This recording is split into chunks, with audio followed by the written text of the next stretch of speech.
After moving to New York City, a college student finds himself working for a mobster who kills and cooks endangered animals. Join us as we chat about the history of wheeled luggage, tips for touring the Louvre, and BD Wong's script demands. Then we find out if The Freshman stands the test of time.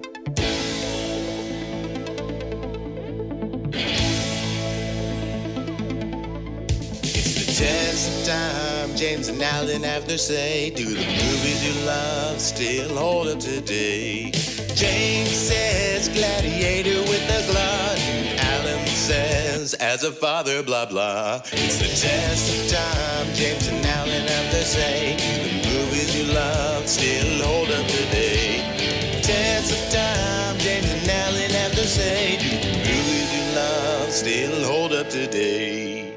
Hello, everyone. I'm James Brief, and welcome to the Test of Time podcast, where we feature older films, at least 15 years old, and we talk about them and find out if they stand the test of time. Joining me, as always, is my buddy and pal, the guy who puts these all together in a perfect souffle of a podcast that you are listening to right now, Alan Noah. Why, thank you. This month, for November, we're going to continue our tradition of watching movies that listeners have requested. And the first two listener requests that we have this month come from family members. So maybe that's cheating, but whatever. I was messaging with my Aunt Andrea Chasson on Facebook, and we were talking about something else, but then she asked about the podcast because she does listen to the show, and she asked if we've ever done this movie, The Freshman. And she said, I think that it's a great comedic film. Marlon Brando is priceless. Highly recommend for a good laugh. And I'm excited to kick off our listener request month. And last week I asked if you had ever seen this movie, and you said no, but that you had heard of it. What did you know about this movie? I feel like I saw this trailer in the theater when I was a kid, or maybe it was the TV spots, but I distinctly remember Marlon Brando pinching the cheeks of Matthew Broderick, and the general just premise is that he's kind of Don Corleone, but not Don Corleone. And, just looking at the poster, you can basically tell the entire premise of this film. I don't necessarily mean that in a bad way. It's, it's a fish out of water film. Right. That's all I knew about it. Kind of that vague premise there. But I knew nothing about it. I'd never seen the film. And for anyone who hasn't seen it or maybe forgot about what it is, this movie is about Clark Kellogg, played by Matthew Broderick, a student who's robbed shortly after arriving in New York. He confronts his mugger, who then offers Clark a job with his uncle Carmine, played by Marlon Brando. Carmine is a, quote, legitimate businessman who procures endangered animals, delivers them to a chef, and serves them to rich people who want to dine on the world's most exotic creatures. Clark has to babysit a Komodo dragon, fend off advances from Carmine's daughter, and decide if he wants to be loyal to this dangerous gangster. So when this movie came out in 1990, how did it do at the box office? This film had a modest reception. It opened on July 20th, 1990, wider the next weekend. It had a $12 million budget. It opened at number 6 with $4 million, eventually limping its way to $21 million. Well, I mean, limping it, that's over a 5 times multiplier, so that's not bad. It's interesting because this film debuted that weekend widely and was beaten by 2 other debuts. Actually, a Harrison Ford starring film that I'm guessing neither of us have ever seen. I mean, try to think of a 1990 Harrison Ford film. You've certainly heard of it. It was based off a bestseller. Regarding Henry? Close. It's that kind of title. I'm not sure. Presumed Innocent. Oh, no, I have never seen Presumed Innocent. Okay. So that was number 1. And then it was beaten at number debut, which came in at number 3, which I absolutely did see in the theater. I saw it with camp in the theater. It was one of those like rainy day options when they were supposed to take you to like a lake and then you can't do anything. So it's like, all right, we're going to a movie theater. But it stars the late and wonderful John Ritter. There's a sequel that I also saw in the theater with camp. Oh, Problem Child. That's correct. Yeah, okay. So Problem Child also beat this film.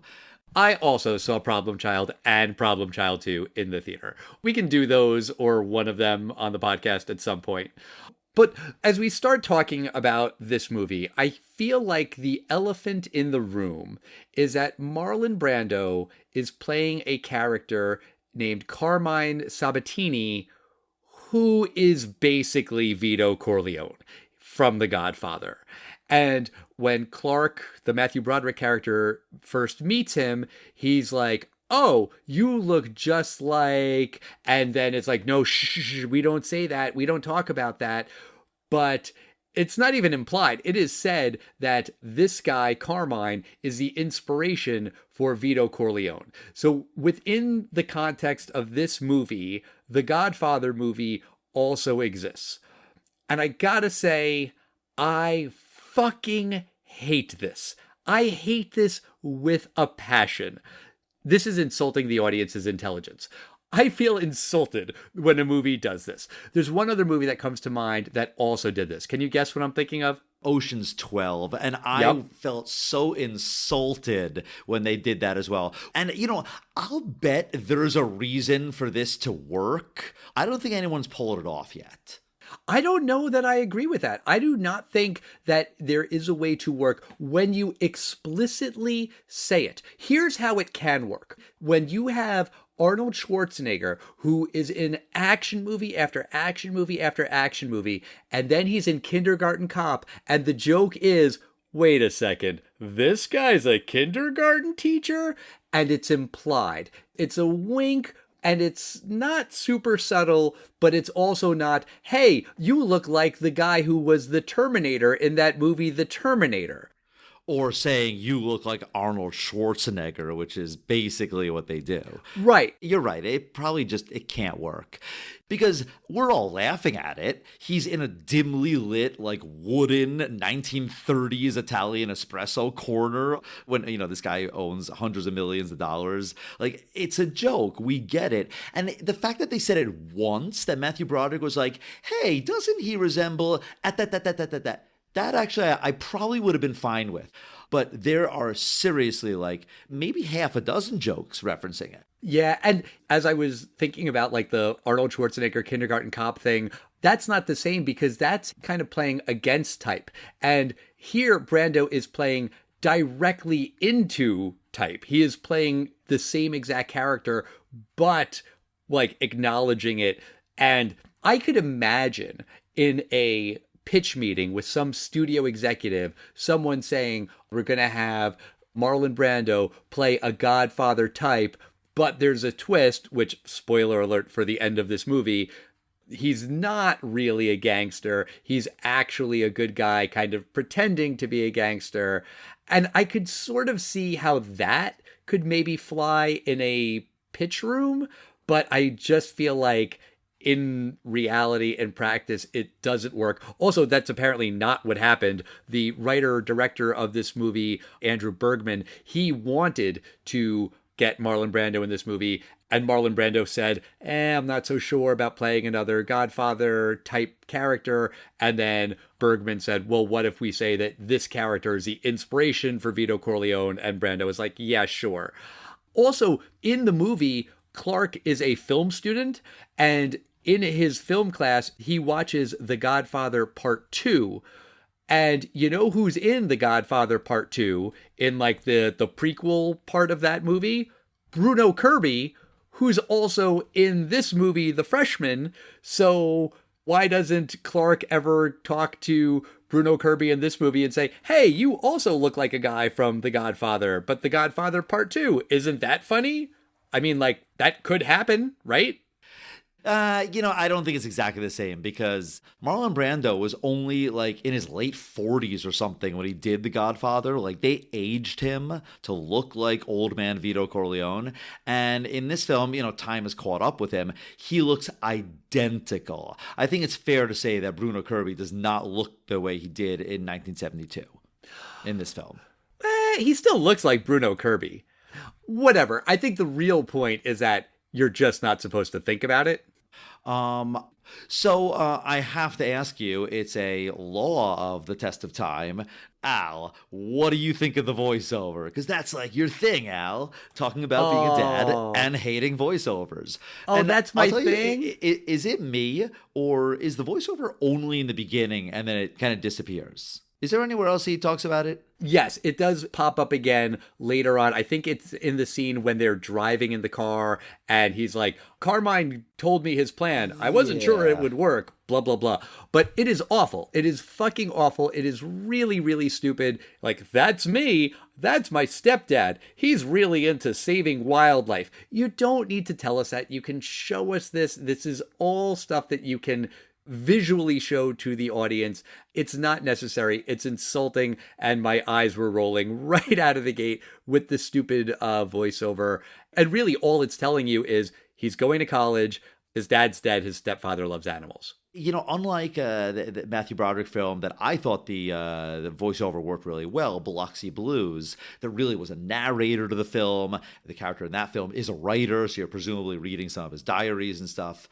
But this, it provides nothing. I really learned to, scrutinize voiceovers, that the stepmom could have very easily said, your stepfather and I know you don't have the closest relationship with him, but he's given you $600 cash. And then you see the stepfather grumpy sitting in the chair. That's all you need. You don't need any of that voiceover. Right. It is pointless.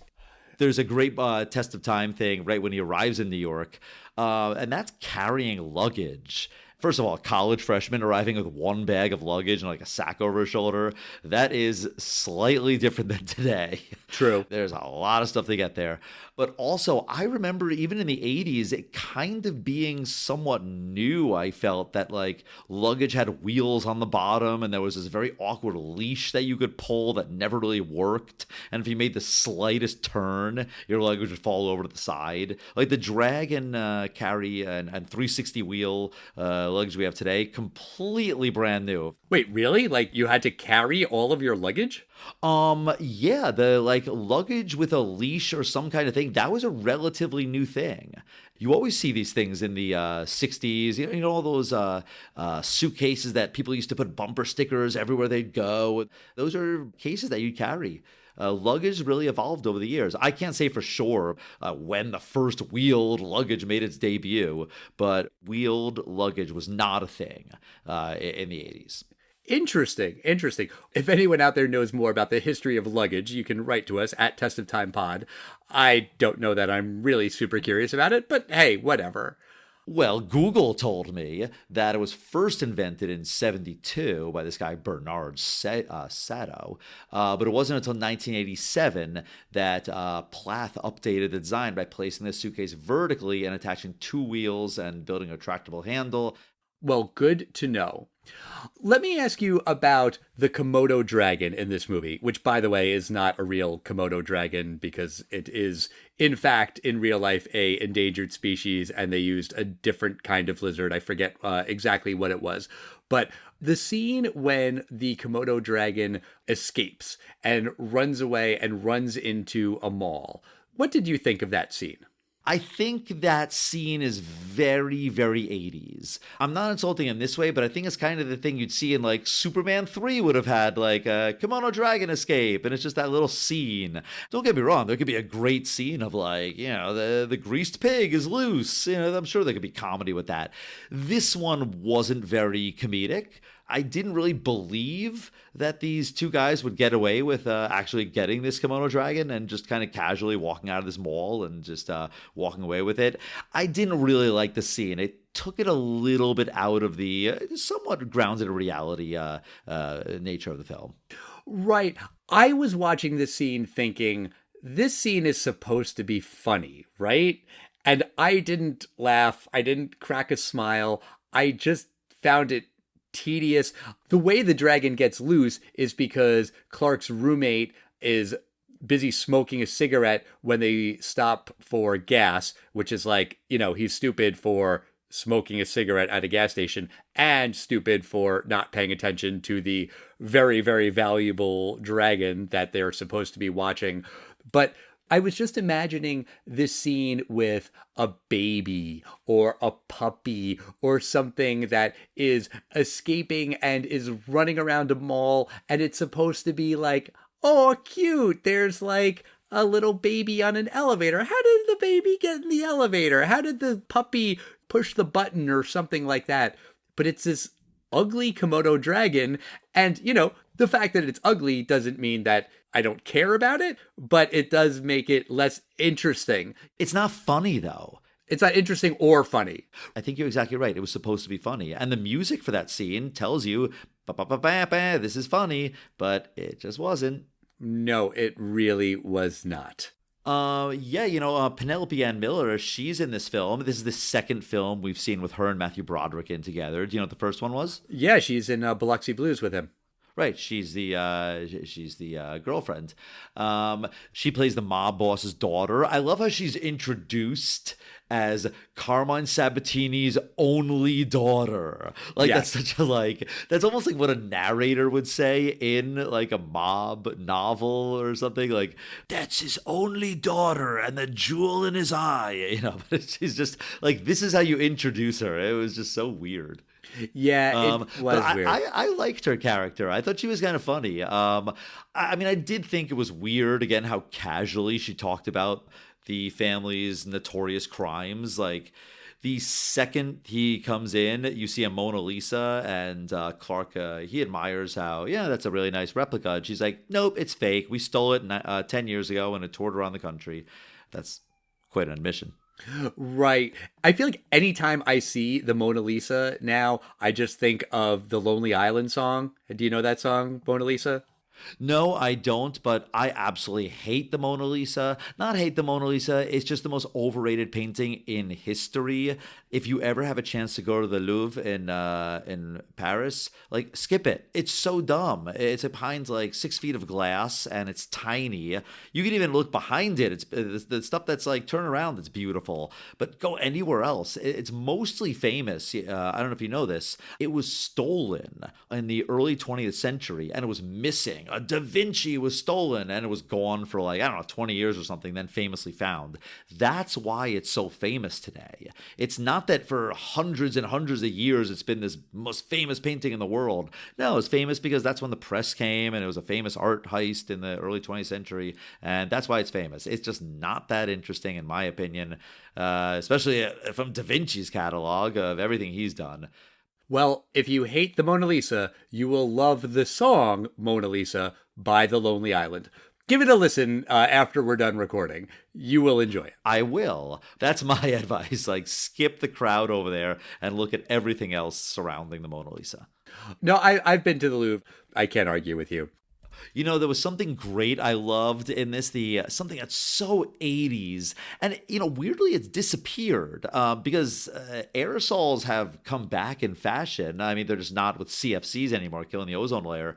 But do you remember in the 80s, it was just a thing to just spray your hair with spray paint? And on TV, they do it, comically long. Or with there'd be some character that just doesn't. No, not with spray paint, with hairspray. Sorry, with hairspray. Oh. And that's what Clark's character's doing.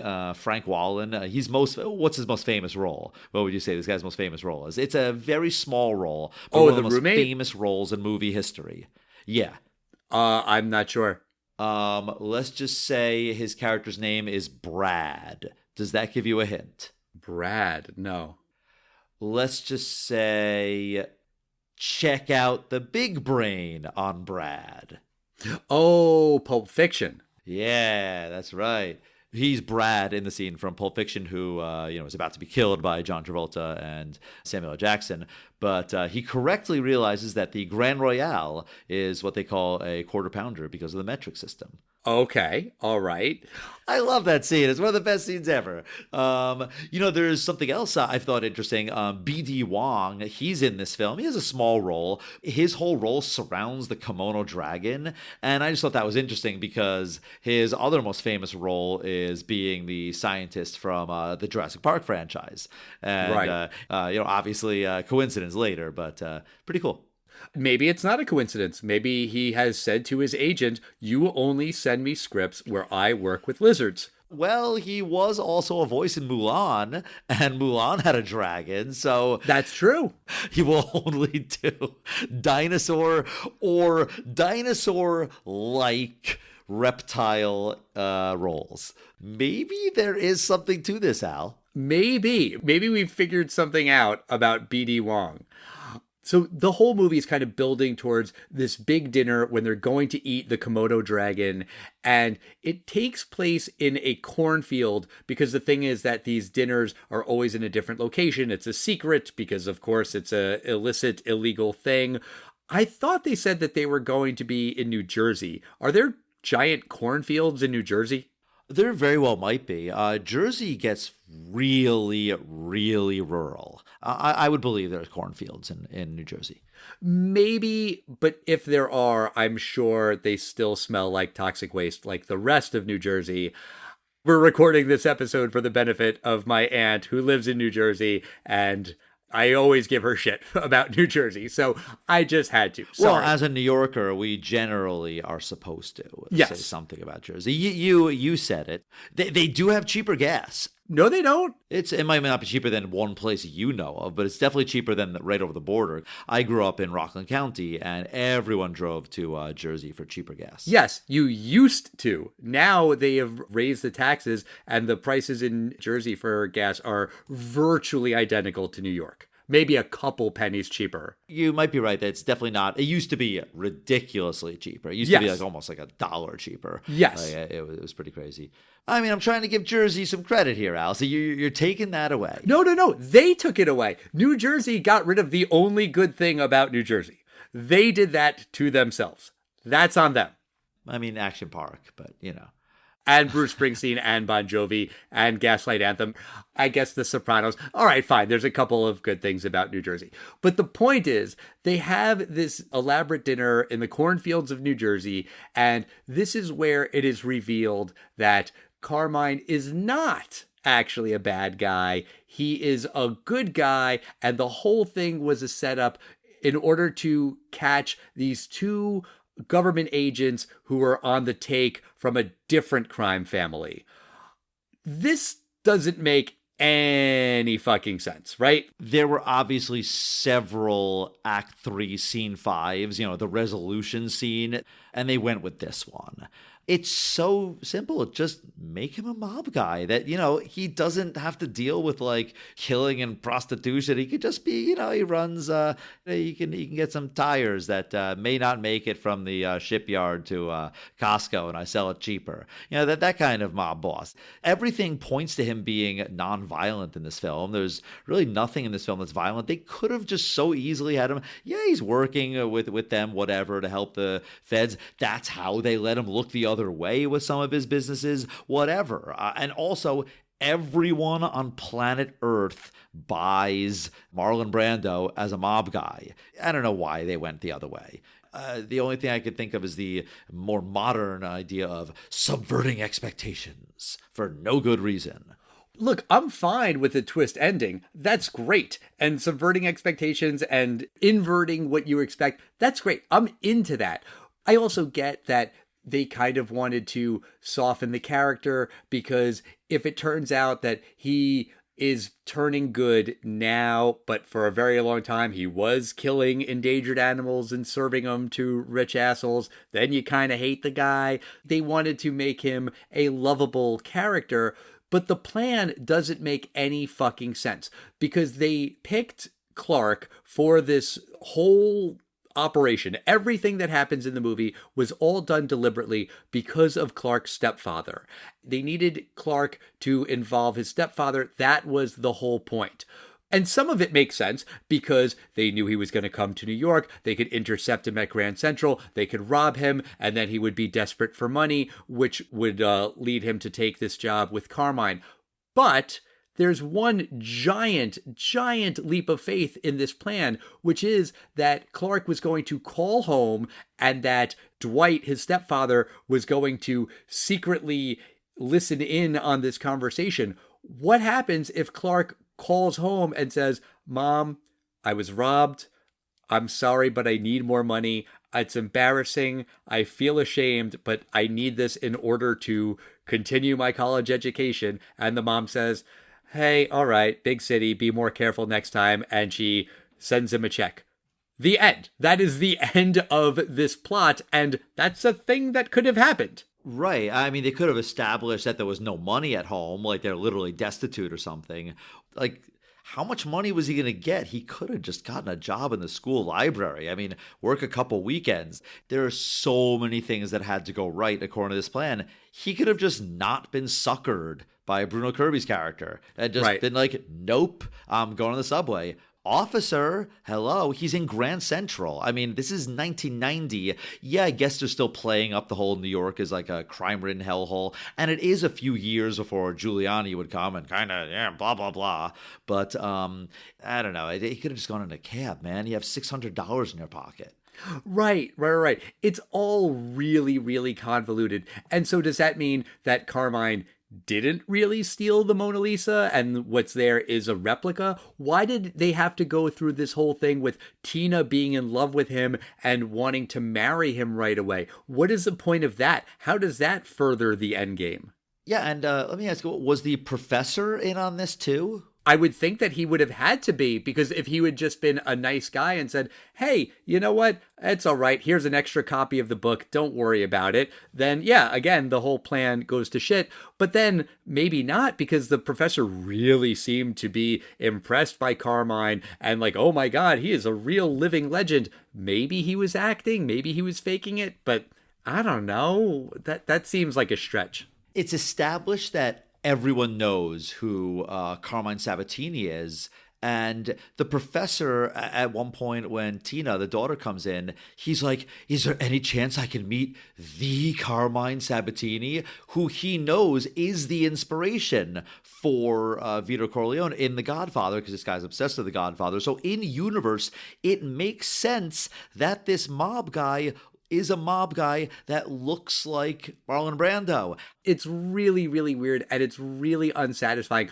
Also unsatisfying in terms of the ending is Dwight, the stepfather, shows up, and Clark yells at him like, I can't believe you did this. You betrayed me. I am your stepson. You should have treated me like a son. How could you do this? And the whole reason that Dwight did it is because he cares that much about the Komodo dragon. Okay, that's shitty, but he really loves this fucking animal. But then he just leaves. He leaves the scene and doesn't take the dragon. He leaves the dragon in a place where he thinks the dragon is going to be killed. I mean, if that animal means enough to you where you would betray your stepson, then you think you wouldn't fucking leave the place without it. And he doesn't, because of the bit at the end where they want to have Broderick and Brando walking into the sunset with the dragon. I get it, but that doesn't make any fucking sense. He should have at least tried to take it, and then, someone punches him or something, and then he has to leave without it, but he really doesn't want to. Yeah, and that's the ending. What do you think, Al? Does 1990's The Freshman stand the test of time? It really, really does not. And I apologize to my aunt. I'm sorry, Aunt Andrea. I know you thought this movie is very, very funny. I just didn't find it funny at all. I didn't think that the story worked from a plot mechanics point of view. I don't think it works. To me, what this movie is a great idea for a movie that, like, when they started writing it, they should have realized, yeah, this isn't going to work. And no, they just went and made the fucking movie anyway. And I'm bummed. I'm bummed because I was hoping I would like it. I was hoping I would think it was funny. The voiceover, I could have maybe looked past that. But the Marlon Brando starring as Marlon Brando again, ugh, I fucking hate all of that. I hate everything that comes from it. One running gag that's maybe a little bit amusing is that Clark is from Vermont, and every time they reference where he's from, they pick another state, because to people from New York, this crime boss, he knows New York and New Jersey, and then every other state is, it doesn't matter. Okay, that's mildly amusing. It's not really laugh out loud funny. At one point, Brando refers to Clark as Kent, which is a wink to another famous Marlon Brando role because he plays Jor-El. I mean, why the fuck doesn't Clark then say, hey, you also kind of look like Superman's dad in that movie, Superman. Did anyone ever tell you that? And then, he could have looked directly into the camera and winked and guffawed. I mean, I guess, right? Like, why not at that point?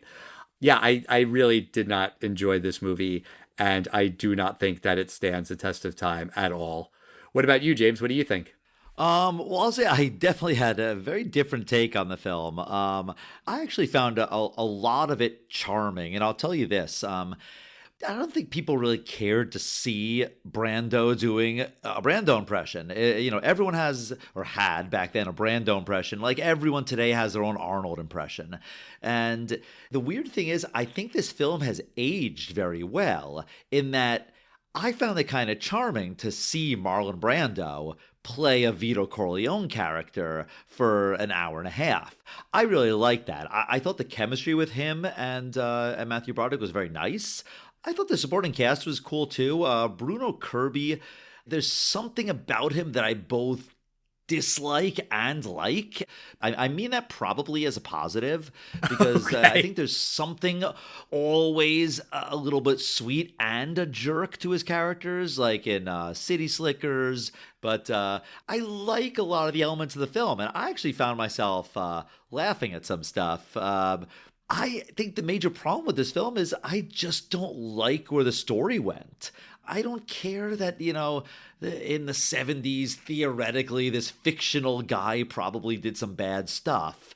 I thought he was kind of a cute old man, and I really liked the chemistry with Tina. I thought she was kind of like over the top weird, and I kind of liked that. She's a little crazy, and she finds Matthew Broderick adorable because a 1990 Matthew Broderick is adorable. I mean, Matthew Broderick has one of these baby faces still. I mean, to this day, he's got gray hair, and it's still a baby face. I mean that as a compliment to him. A very youthful looking guy.